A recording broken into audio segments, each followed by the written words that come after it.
bunch of bananas. So for today's video, I'm going to make a Filipino snacks called Pinay Pie na saging. Have you heard about Pinay Pie? Or I guess some of you already know what is Pinay Pie, and do you miss it? Okay, so we're going to cook it now. For the ingredients, you need, of course, bananas, flour, white sugar, water, and oil. Okay, that is oil.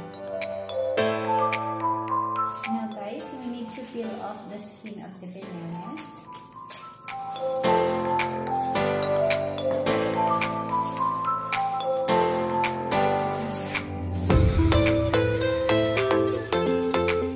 Okay, so you can see we have now our naked bananas.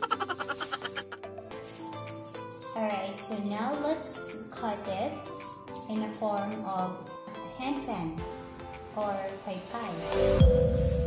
So as you can see like this, it's nice if it's not too bright.